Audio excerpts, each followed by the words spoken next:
California's Gold is produced in association with KCET Los Angeles and is seen statewide on California Public Television. This series is endorsed by the California Teachers Association, the California School Boards Association, and the California Library Association. Well, hello everybody, I'm Huell. Get ready for a treasure hunt. Now let's set the stage. Right now we're in beautiful San Pedro, California, standing right here by the ocean. The sun has just broken through the overcast here. All's right with the world. I am standing in front of this beautifully restored Point Fermin Lighthouse. And the story on this lighthouse is that it's been here since 1874. Operating as a lighthouse in those early days. We've got great old pictures that show the lighthouse, show that beautiful big Fresnel lens up in the top, up in the tower there, that was built in France, shipped around the Horn, and put in this lighthouse in 1874. I've got the story right so far, don't I, Kristen? You've got it right, Huell. Kristen knows this lighthouse. Let's talk about that lens. It was there from 1874 until right at the beginning of World War II, 1941-42. Correct. What happened to that lens then, Kristen? Well, for the war, the Navy took over the building, and they decided they needed to use it as a watchtower, and they put experimental radar up in the tower. That was in order to watch the harbor right here. To check, we needed to protect our harbor here in LA. So they made a sentry point out of this lighthouse. Right, and they even took off the very top, the beautiful lantern room during the 40s, where the lens was. Right, so they had to remove the lens in order to use it as a watchtower. And so it's our understanding that they put it in the basement. So they took it, the Navy took it during World War II from its perch up on top of the tower, down into the basement. Down into the basement. Because during the war, this was used as a sentry point, as a lookout, as a radar point out here. That's correct. And then, after the war was over, and the city of Los Angeles and the Coast Guard were interested in restoring this beautiful old lighthouse and opening it up for people to come and visit and look at, what happened then? Because when you restored it, you wanted to put that lens back up there, didn't they? Well, certainly they did. Yes, we had many people who were ready to, put that lens back up and restore it for its 100th birthday, and we couldn't find the lens.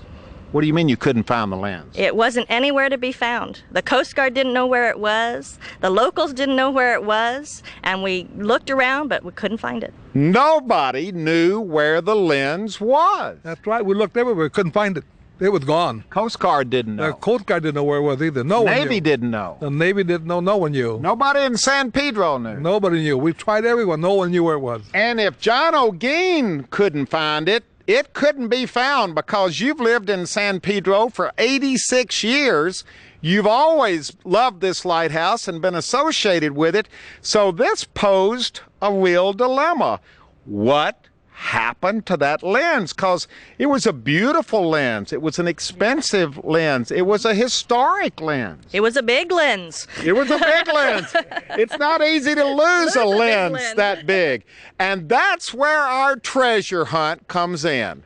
Because by golly, we're going to go in search of that big old Fresnel lens that was moved from the top of the lighthouse down to the basement, and then somehow or another got misplaced. We're going to leave Kristen right here. John O'Gean and I are going to start off on this trip. We have a map that we've drawn up. We know where our first stop is going to be. And if you want to come along with us, this is going to be a lot of fun. We're going on a treasure hunt looking for that lens. First stop on our treasure hunt for that lens. We have left the lighthouse at Point Fermin in San Pedro. Right now we're listening to this young man from Las Vegas performing out here on the very end of the Santa Monica Pier, and a beautiful day it is out here on the pier. And we have been brought here. John, why did you bring us to the end of the Santa Monica Pier. What does this have to do with the lens from the lighthouse? We brought you here because lifeguard captain George Watkins started a museum and borrowed the lens and brought it right here. Now, wait a minute. Captain Watkins, who was a lifeguard captain. He was a lifeguard captain for the city of Santa Monica. And he wanted to open up a museum and include all kinds of nautical things. And one of the things he wanted was to borrow the lens from the lighthouse to put on display. So you think that Cap Watkins got that lens out of the basement of the lighthouse and brought it over here for a museum? Yes, it was loaned to him by the Coast Guard.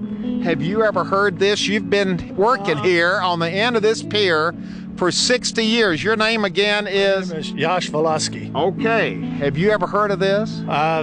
Well, I've never heard of it actually, but I've been here a long, long time, and it may have been in my eyes. If I could see what it looked like, for sure, I'd probably. There are very few pictures of this museum. We've got lots of pictures of the pier, but we know the museum was here. That's right. So he took the lens out of the museum that he had here on the end of the Santa Monica Pier. Yes, he did, and it disappeared. We don't know where it went. Oh yeah, we know where it went, and that's our next trip right now, because this is just the first stop. As our adventure continues, we have left the end of the Santa Monica Pier. John has brought us out here. We're in the very northern part of Malibu, right here on this beautiful coastline. There's John and his wife over there relaxing. They have brought us here to meet up with this fella, Richard Mark.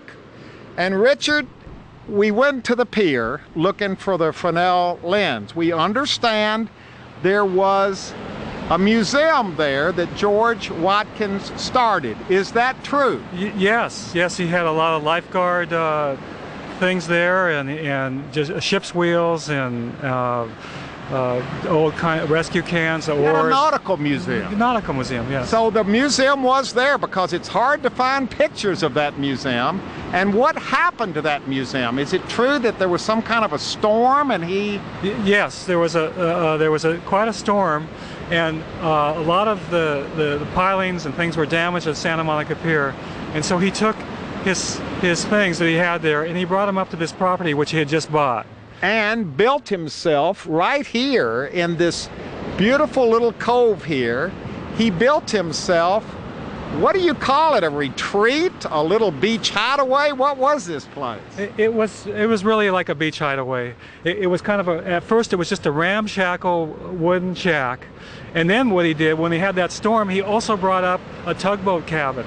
And he lived in that tugboat cabin for quite a while. And I hear he had some famous, infamous parties up here, beach parties. Oh, there's a book written about this place. It's a very interesting place. In fact, I have a photo of Marilyn Monroe partying up here in the 1950s. And you're kidding? Yes. Movie stars, lifeguards, that was a good mix. Yeah, Johnny Weissmuller, because during World War II, no one could go anywhere, so this was their spot where they could go and have a good time. Okay, George Watkins. That's a famous name in California lifeguard history anyway. He was quite a character, but you know, we're here to concentrate on that lens that he had.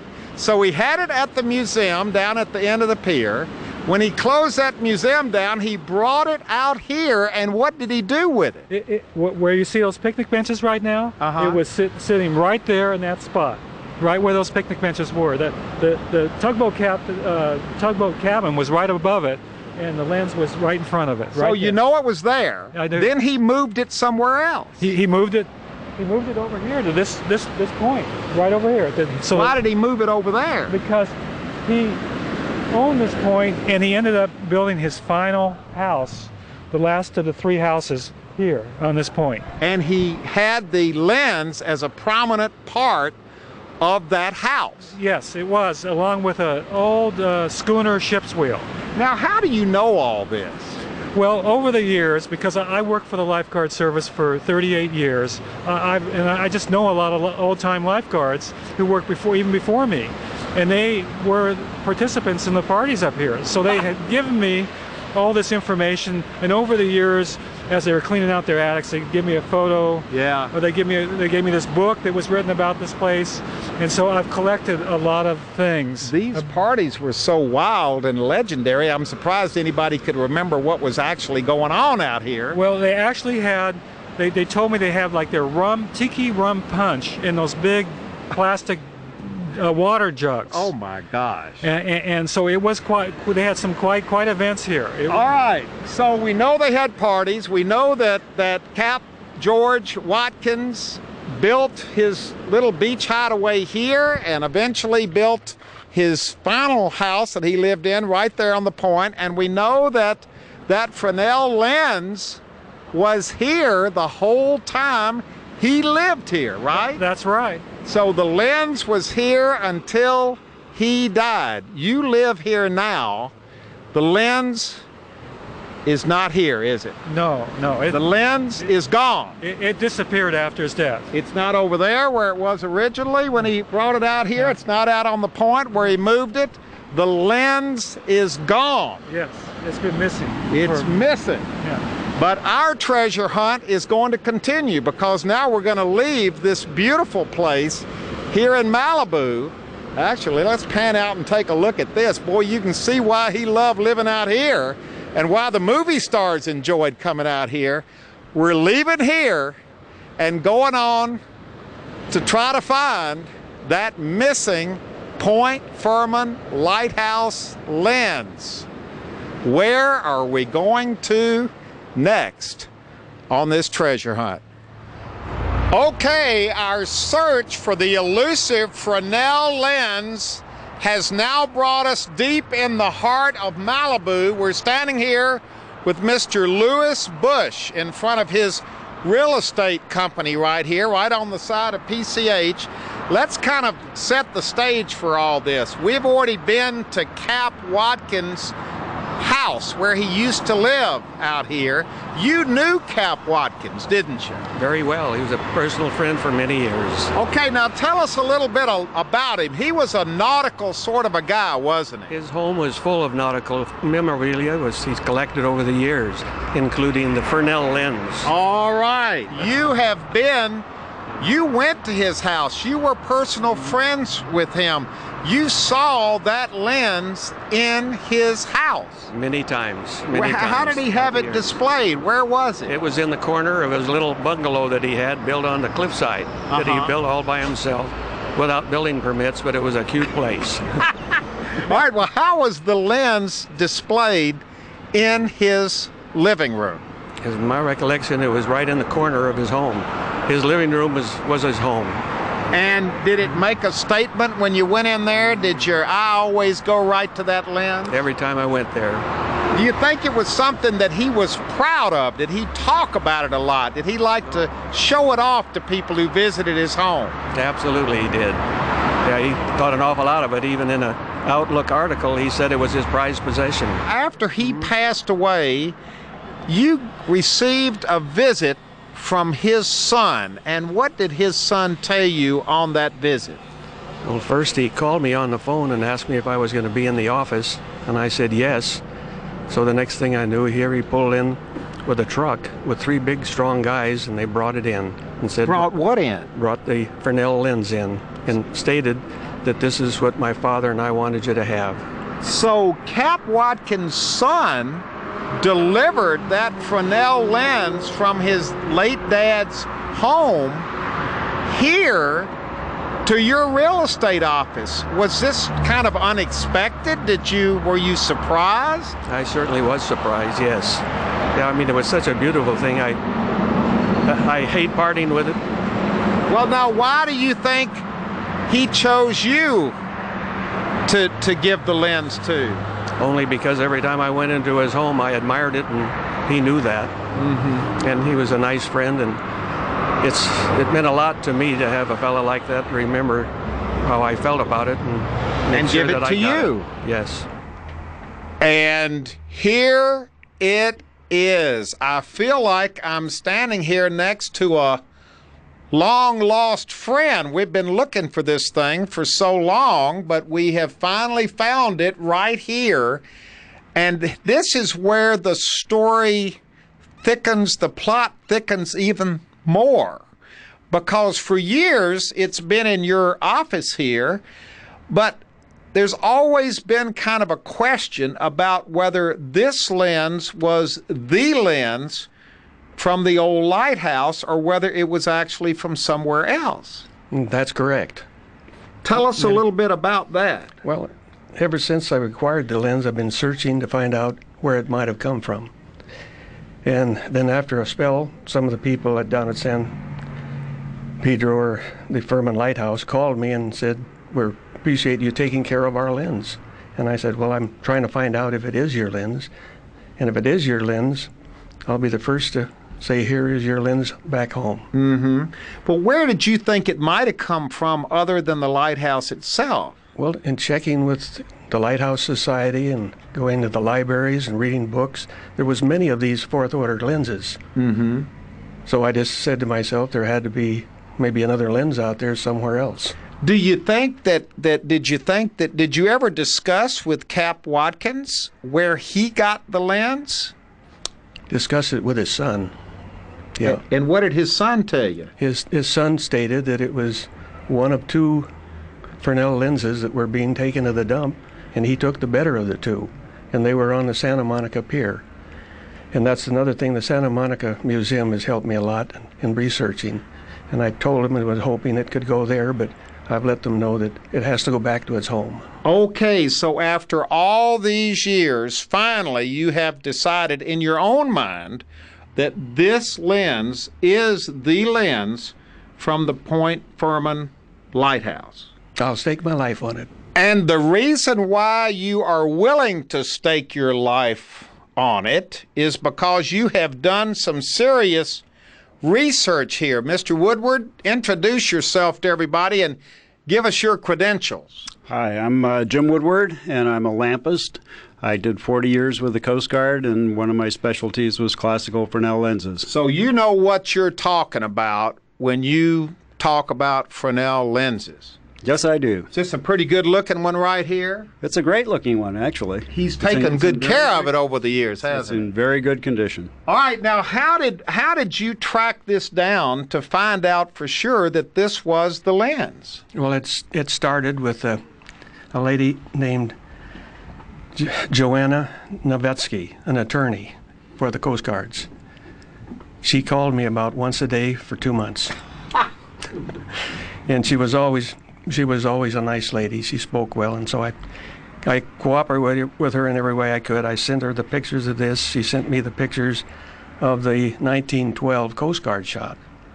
And when I received that from her, I was positive that my lens and the lens that was in Point Fermin were not the same. Were not the same. Not the same. Because when you were looking at this picture, it just didn't look the same. No. See all those grooves along the plate there? Uh-huh. They're not here. Not on this lens. But so how did it develop from you being sure this wasn't the lens to you being sure it was the lens? We hired the firm of Essman up in Washington, D.C. to enlarge it so it could be emailed to my son-in-law, Des Coyle. Large, enlarged pictures. Yeah. Of the lens. Those right there. And here comes your son-in-law in the picture. So you got the enlarged picture, and what did you do? Well, we digitally enhanced it to enlarge it some more, and then I opened up the door on the lens here, and I started picking off where each of the grooves were on the screws, the direction of them, and we matched it up with the help of this photo to what was on the lens. And what did you find? Every one of them was in the same position. It was the same. And this is, can we open this up, Jim? Because this is fascinating stuff. To the person who doesn't know what you're looking at, these just look like screws here. But to you, you had a fascinating story about what these really are, because each lens is totally unique as to where the placement of these screws is. Absolutely. They were They were all hand drilled and hand tapped, so that when the screws were installed and tightened, every one of the screws stopped in a different place. Unlike today, when a computer does it, they all stop in the same place. So this is a fingerprint of this lens. So no two Fresnel lenses are the same. Exactly. Because of these screws. Because of the fasteners. So once you were able to blow up this photograph and check out the photograph from the early 1900s of this lens as it appeared in the lighthouse, and then compare it with the screws in this lens in Mr. Bush's real estate office, it was a perfect match. It's like a DNA sample that hits right on the money all the way down the list. Exactly. That's no exactly question. No question. And when None you whatsoever. got that information, what did you do? I called up some of the people down in the Point Fermin area and told them I had one of the happiest days of my life. And I told them, and then I also, the next person that I promised that I would call was Huell, and I did. He was the second one. Yeah, So because I've been bugging you for years about this as well. I think Bill Lee, the past head of the Maritime Museum down in San Pedro, and I had been to see you about this years before. That you did. In fact, a lot of people over the years have been convinced this was the proper lens, but it took some scientific evidence. That's true, but there's quite a few of these lenses floating around, the fourth orders, and it was in 1998 and 9 that we last met. Yeah. Then today. Wow, this is amazing. He was right in checking it out, wasn't he, Jim? Oh, absolutely. As he said, there were a lot of fourth orders. There were more fourth orders in this country than any other order of lens. So, I mean, there were hundreds of them. So to just pick one out and say, yeah, that's probably Point Fermin, that would be not the way to go. Right.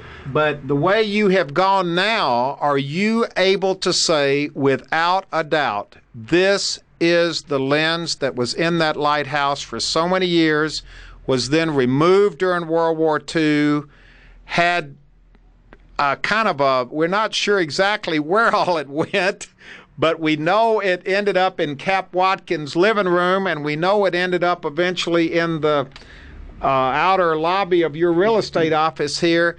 We're sure that this is it. I would put my reputation on it. Well, now you're putting your reputation on it. Mr. Bush is putting his life on it. Would you like my life on it too? We can do that. You're saying I'm that sure.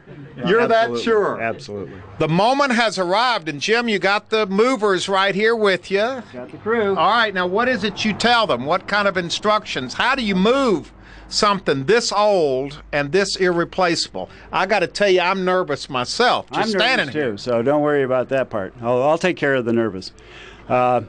We're going to do this very slowly. We're going to do it very carefully, and we're only going to do it once.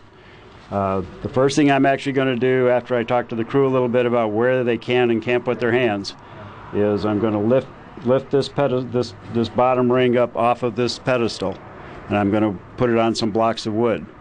And that way people can get their hands underneath it. Where can't you put your hands? On that glass? You cannot put your hands anywhere on that glass. Because well, that kind of limits you, doesn't it? The whole does. 3/4 of this is glass. Exactly. You're allowed to touch the bottom ring, and you're allowed to touch the top ring, and that's it. Fellas, are you nervous about this? Extremely. All right, can everybody reach around it now? Oh gosh, here we go. Remember, no hands on glass. Okay. Oh my gosh, no hands on glass. Just tilt it and get that block. This is like a major. Oh my gosh. Got it? They're setting it up on those little pieces of wood at the bottom just to give them something to get their hands on, because when they move it, they can't touch the glass. Straight to me. Oh boy, here it comes. Are you clear of the pedestal? Yes, we're clear. All right, bring her down. Easy. 2 inches. Yeah, that's the one I worried about. The eagle has landed. Great. Does anybody have any problem? Nope. Good. Excellent. So that was just getting it off the pedestal. That just gets it off the pedestal. Now we got to get it outside. Now we got to get it outside. One thing at a time. One thing at a time. Okay, here it comes. Oh boy. Oh gosh. Oh boy. It can make it through the door, I think. Just getting it through that narrow door.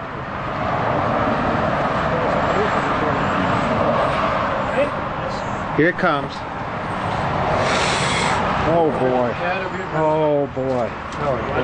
We know we're putting them on those pads. Jeff, how unusual is it to see something like this going on in today's world, in today's California? That's very rare. A lot of people have these lenses, they don't know what they are. They maybe acquired them through relatives or friends. And it's just very unusual to see one not only returned into the public eye, but actually be returned to the lighthouse from which it came. So It's very special. And it's great that it's happening in California. Well, you know what you've got? There's a real sense of history taking place right here. I don't know how to describe it to the camera, to people at home, but there's a sense that something important is happening here today. Well, lighthouses were always the first thing that mariners saw when they came in, the last thing they saw when they left. So this group of people are seeing their lens come home. It's a wonderful story. So after all these years, after all this effort, after all this searching, the lens, the Fresnel lens, the original lens, is back in the lighthouse. Right on cue. But this was a heartfelt and very genuine yell from everybody, wasn't it? We are ecstatic that it's back. After 68 years, John even did a jig on its birthday when it came back. You did a jig? A sailor's jig, and absolutely, and I can still do it. Yep, he's excited because he's been working on this project for a long time. But this has been a labor of love, and now that it's back, now that it was discovered and brought back, what kind of an impact is it making on the people who visit the lighthouse? It's wonderful. It's an art piece. People walk in here. We tell them what it is. They're amazed, and how long it's been gone. 68 years, and it's finally home. It's finally home, and it feels good being here, doesn't it? It feels really good. We've accomplished something that was really dubious there for many, many years. And even though it's not up in its original tower, eventually maybe it will be, the point is, it's in the lighthouse. Yeah, the point, it's home, it's back, it's where it should be, and we're all very, very happy. Well, it looks beautiful. Look how it shines in the light. Oh, it's beautiful. It's, the house is beautiful, but this just puts the jewel on the crown. So come on down to San Pedro, to the Point Fermin Lighthouse. Been here since 1874. This beautiful lighthouse. Come inside, tour the lighthouse, and see this lens. We went on a treasure hunt, and we found the treasure.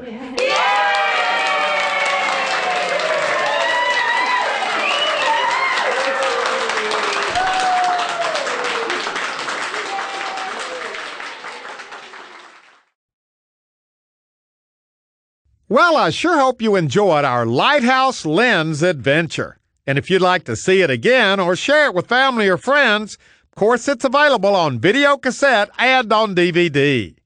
All you have to do is call 1-800-266-5727, and we'll be glad to send it to you right away.